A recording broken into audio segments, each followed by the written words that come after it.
वृंदावन बिहारी लाल की, वृंदावन बिहारी लाल की, भारत माता की, भारत माता की, गंगा मैया की, गंगा मैया की, नमः पार्वती पतिये हर हर।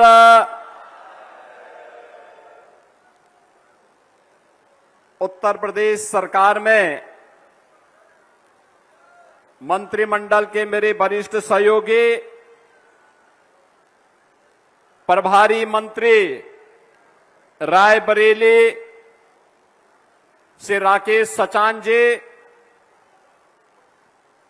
प्रदेश सरकार में ही मंत्रिमंडल के मेरे सहयोगी प्रदेश के खाद्य रसद एवं नागरिक आपूर्ति मंत्री और इसी जनपद में ऊंचाहार के लोकप्रिय विधायक श्री मनोज कुमार पांडे जी, प्रदेश सरकार में उद्यान मंत्री और इसी बाटी के सपूत श्री दिनेश प्रताप सिंह जी, यहां की लोकप्रिय विधायक और इसी जनपद की बेटी श्रीमती अदिति सिंह जी, सलोन के लोकप्रिय विधायक श्री अशोक कुमार कोरी जी, विधान परिषद सदस्य सोमेश द्विवेदी जी, विधान परिषद सदस्य इंजीनियर अविनीश कुमार सिंह जी, जिला पंचायत की प्रशासक श्रीमती रंजना चौधरी जी, भारतीय जनता पार्टी के जिलाध्यक्ष श्री बुद्धिलाल पासी जी, अपना दल के जिलाध्यक्ष श्री सत्येंद्र पटेल जी, पूर्व विधानसभा सदस्य हरचंदपुर श्री राकेश सिंह जी, पूर्व विधायक बछरावा श्री रामलाल अकेला जी, पूर्व विधायक श्री राजाराम त्यागी जी,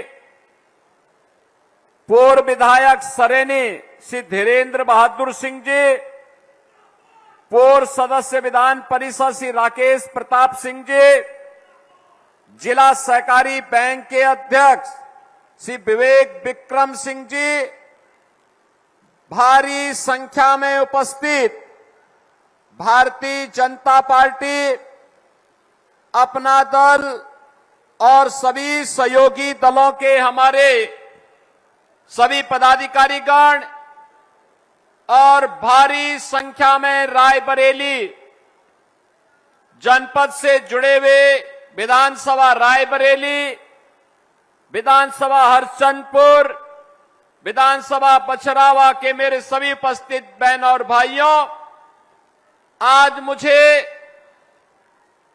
अवध केसरी के रूप में विख्यात 1857 के नायक, इस माटी के महान सपूत राणा बेनी माधव बख्श सिंह जी की 222वीं जयंती के कार्यक्रम में रायबरेली आने का अवसर प्राप्त हुआ है। बहनों और भाइयों, अभी कुछ देर पूर्व मैंने यहां के माननीय जनप्रतिनिधियों और प्रदेश सरकार के मंत्रियों के साथ मिलकर के राणा बेनी माधव बख्श सिंह जी की स्मृति को नमन करते हुए एक भव्य ऑडिटोरियम का लोकार्पण का कार्यक्रम संपन्न किया है। मैं रायबरेली की जनता को भव्य ऑडिटोरियम के साथ ही आज इन 3 विधानसभा क्षेत्रों से जुड़े हुए 879 करोड़ रुपए की इन नवीन परियोजनाओं के लोकार्पण और शिलान्यास के अवसर पर हृदय से बधाई देता हूं। आप सबके प्रति अपनी शुभकामनाएं देता हूं। बहनों और भाइयों, रायबरेली अब बदल चुका है। रायबरेली के साथ पहले लोग बोलते थे कि वीआईपी जनपद है, वीआईपी संसदीय क्षेत्र है, लेकिन वीआईपी के नाम पे यहां बदहाली थी, अराजकता थी, अभाव था, गरीब को शासन की योजना नहीं मिलती थी और इससे बदहाल तस्वीर और क्या हो सकती थी। बहनों और भाइयों, जो स्वर्गीय राजीव गांधी जी ने कही थी, उन्होंने उस पीड़ा को कहा था कि 1 रुपया भेजता हूं, नीचे केवल 15 पैसा पहुंचता है, बाकी 85 पैसा कौन खाता था। बहनों और भाइयों, ये 85% खाने वाले लोग कोई और नहीं थे, ये वही कांग्रेस के लोग थे, वही समाजवादी पार्टी के लोग थे, जो लोग इन गरीबों को, जो पिछले 9 वर्ष के अंदर आवास मिले हैं, हर गरीब के घर में शौचालय बना है, आज जो सड़कों का जाल बिछा है, आज जो यहां पे 900 करोड़ रुपए की परियोजनाओं का उपहार रक्षाबंधन के ठीक पहले बरेली जनपद को प्राप्त हो रही, आप रायबरेली जनपद को प्राप्त हो रही हैं, इसके लिए मैं आपको सबको बधाई देता हूं, अभिनंदन करता हूं और यहां के जनप्रतिनिधियों का भी हृदय से धन्यवाद करता हूं। बहनों और भाइयों, विकास आज की आवश्यकता है, नौजवान की आकांक्षा को यही विकास आगे बढ़ाएगा, अन्नदाता किसान के चेहरे पर यही विकास खुशहाली लाएगा, हमारे कारीगर और हस्तशिल्पियों को यही सम्मान देगा, हमारे बुजुर्गों के वृद्धावस्था का सहारा यही बनेगा। और उस विकास के साथ जोड़ने के लिए आपने यहां पर हमें विधायक दिए और विधायक देने के बाद अब विकास की इस प्रक्रिया को द्रुत गति से आगे बढ़ाने का कार्य हुआ। प्रधानमंत्री मोदी जी के नेतृत्व में बदलते हुए रायबरेली को आज आपने देखा होगा। याद करिए यहां की modern coach factory, modern coach factory 12 में बनी थी, 14 तक कांग्रेस के विकास की तरह वह घिसती हुई जा रही थी और आज मुझे बताते हुए प्रसन्नता है, मॉडर्न कोच फैक्ट्री अब तो रायबरेली की पहचान बन चुकी है। बहनों और भाइयों, मुझे बताते हुए प्रसन्नता है, 25-26 में इस मॉडर्न कोच फैक्ट्री ने पिछले वर्ष 2156 कोचेज का निर्माण किया और ये रिकॉर्ड प्रोडक्शन है और पहली बार मई 2026 में भारत की प्रधानमंत्री मोदी जी के विजन के अनुरूप वंदे भारत एक्सप्रेस का जो वंदे भारत ट्रेन बनी है, वंदे भारत का पूरा ट्रेन सेट का रोल आउट इसी मॉडर्न कोच फैक्ट्री रायबरेली में बनी। अब रायबरेली का नाम न केवल उत्तर प्रदेश में बल्कि देश के अंदर गौरव के साथ लिया जा रहा है। बहनों और भाइयों, याद करिए आपके सांसद इस समय क्या क्या गुल खिला रहे हैं। वे युवाओं को भड़काने का काम कर रहे हैं, भारत की विरासत को अपमानित करने का काम कर रहे हैं और कांग्रेस के प्रदेश के अध्यक्ष ने तो सभी हदें पार कर दी हैं और कांग्रेस के वास्तविक संस्कार को भी उजागर कर दिया है। कल वो हनुमानगढ़ी गए थे, अयोध्या में, हमारा पवित्र धाम है। बड़ी आस्था के साथ, सात्विक भाव के साथ हम जाते हैं।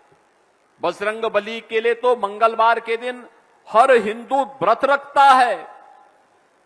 बल बुद्धि विद्या देव मोहि, हरे हो क्लेश विकार, सब प्रकार के क्लेश को, विघ्न बाधा को दूर करने वाला कोई है तो हमारे बजरंग बली हैं। लेकिन बहनों और भाइयों, हम सब बजरंग बली के भक्त हैं, लेकिन बाबरी के भक्तों का कल आचरण आपने देखा होगा। हनुमानगढ़ी में जाते हैं और बाद में अपने एक कार्यालय में जाकर के मछली का दावत उठाते हुए दिखाई दे रहे हैं। यानी इसी को कहते हैं कि मुंह में राम और बगल में छुरी। ये वही लोग हैं। राहुल जी कहते हैं बेटियों को भड़काने का काम कर रहे हैं, कहते हैं मनुस्मृति से बाहर निकलिए। भाई, भारत की परंपरा तो ऐसी है, आप माने या ना माने कोई फर्क नहीं पड़ता है, लेकिन गलत तथ्यों से अवगत तो मत कराइए। आपको मनुस्मृति को मानना है मानिए, नहीं मानना है मत मानिए, लेकिन मनुस्मृति की अच्छाइयों को भी बताइए और बुराइयों को भी बताइए, बहस करिए इस पर। अथर्ववेद जिसकी चर्चा करता हो, शतपथ ब्राह्मण में जिसकी चर्चा हुई हो, महाभारत जिसके बारे में चर्चा करता और मत्स्य पुराण जिसकी महिमा का गान करता हो, उस मनु को आप अपमानित क्यों करना चाहते हैं? आप माने ना माने, कभी हमने नहीं कहा। आप तो राम की विरासत को भी अपमानित करते हैं। आपकी पार्टी ने तो कह दिया था कि राम हुए ही नहीं, लेकिन आज अयोध्या में कल भी आचरण आपकी पार्टी का और आपके नेताओं का आचरण देश ने देखा है, दुनिया ने देखा है। आप माने ना माने, लेकिन याद रखना, आज भी हर सनातनी जिस काल गणना को मानता है, वह काल गणना किसी और ने नहीं दी है। राहुल जी, वह काल गणना मनु ने दी है, और वह काल गणना है जब पलक झपकता है उसको निमेष कहते हैं। हमारे यहां काल गणना पलक झपकने को निमेष कहते हैं। 25 निमेष का एक काष्ठा होता है और एक 30 काष्ठा का एक कला, 30 कला का एक मुहूर्त और 30 मुहूर्त का एक अहोरात्र। अहोरात्र का मतलब एक पूरी रात और दिन मिलाकर के एक अहोरात्र होता है। 15 दिन, यानी एक 15 अहोरात्र का एक पक्ष होता है और 2 पक्ष का, यानी कृष्ण पक्ष और शुक्ल पक्ष, हर महीने में 2 पक्ष चलते हैं, तो 2 पक्ष का एक माह होता है। 6 माह का एक अयन होता है और 2 अयन का एक वर्ष होता है। याद रखना, मकर संक्रांति का आयोजन जब हम करते हैं, भगवान सूर्य जब उत्तरायण में आते हैं तो मकर संक्रांति आती है। हम लोग नदियों में स्नान करते हैं, प्रयागराज में माघ का मेला लगता है। हम लोग जाते हैं, संगम में स्नान करते हैं, और भीष्म पितामह ने तो उत्तरायण आने के लिए अपने शरीर को सरसैया में वेदना में झेलते रहे, लेकिन उत्तरायण आने के बाद ही अपने प्राणों को छोड़ा था। ये 2 अयन का एक वर्ष होता है, और याद रखना, इससे बड़ी काल गणना दुनिया में नहीं। 43,32,000 वर्ष का एक महायुग हमने माना है, एक पर्याय माना है।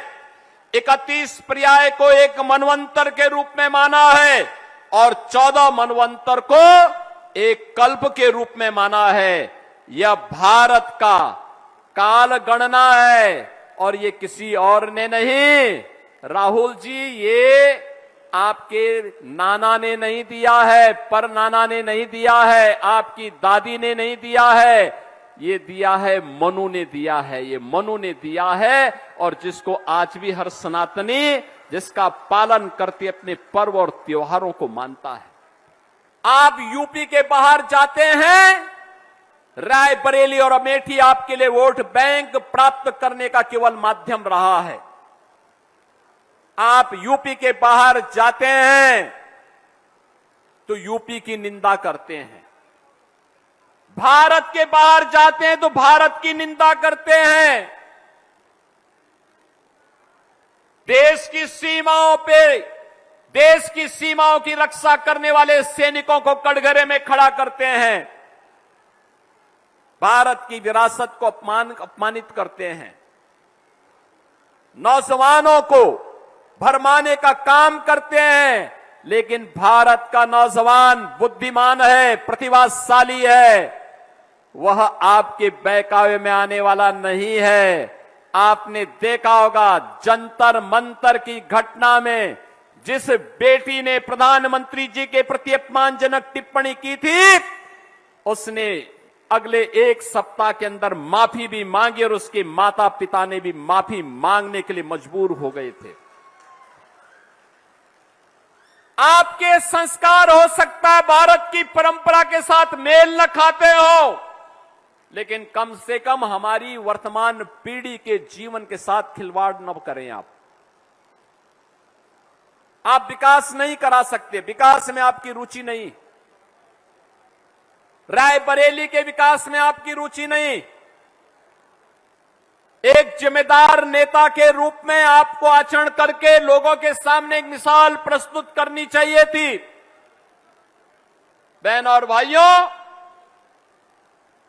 सर्वाधिक समय तक रायबरेली और अमेठी में कांग्रेस और कांग्रेस के द्वारा थोपे गए लोग जनप्रतिनिधि के रूप में नेतृत्व दिए हैं, लेकिन इन्होंने कभी भी भारत की आजादी के इन क्रांतिकारियों को, इन नायकों को सम्मान देने का कार्य नहीं किया, क्योंकि सम्मान में ये मानते हैं कि सम्मान तो केवल यहां एक परिवार का होता है। इनका मानना है केवल उनके परिवार का सम्मान मिलना चाहिए, यानी केवल कांग्रेस का मानना है कांग्रेस को सम्मान मिले और समाजवादी पार्टी को कहना है कि केवल सेफई सिंडिकेट को सम्मान मिले।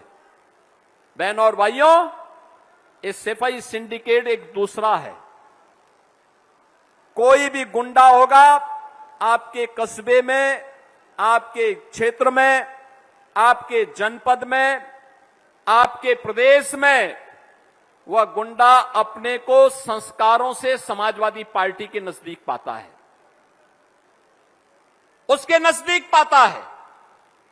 उनका काम था गरीब की जमीन पे कब्जा करना, व्यापारी से चौध वसूली करना, बेटी की सुरक्षा में सेंध लगाना, और राहुल गांधी के ही संस्कारों में रंगे हुए समाजवादी पार्टी के बबुआ का भी एक बयान परसों आया है। कहते हैं समाजवादी पार्टी इसलिए नहीं टूटी क्योंकि हम तो एक ही परिवार के 5 सांसद हैं, यानी एक ही परिवार, यानी वे मानते हैं बाकी जितने सांसद उनके हैं वे सभी किसी लायक नहीं हैं, केवल एक परिवार के लोग ही सांसद हैं, इसलिए समाजवादी पार्टी बनी है। बहनों और भाइयों, ये लोग वोटों के सौदागर हैं। इन्होंने प्रदेश की पहचान के सामने संकट खड़ा किया था, उत्तर प्रदेश को पत्रों प्रदेश बनाया था। दंगा, कर्फ्यू, भ्रष्टाचार, ये यूपी की नीति बन चुकी थी। गरीबी, बदहाली, ये यूपी की बदहाली बन चुकी थी। गरीब के हक पर डकैती पड़ती थी। बिजली के बारे में मनोज पांडे जी कह रहे थे, एक सप्ताह दिन में, एक सप्ताह रात्रि में, वो भी 3 घंटे के लिए बिजली आती थी, यानी बिजली पर अधिकार भी केवल सेफई सिंडिकेट का, नौकरी पे अधिकार भी उन्हीं का, गरीब के राशन पर भी उन्हीं का अधिकार, विकास की योजनाओं पर भी उन्हीं का अधिकार। कोई विकास नहीं। नौजवान की नौकरी पे डकैती डालते थे, गरीब की जमीनों पर कब्जा करते थे, बेटी और बहनों की सुरक्षा में सेंध लगाते थे।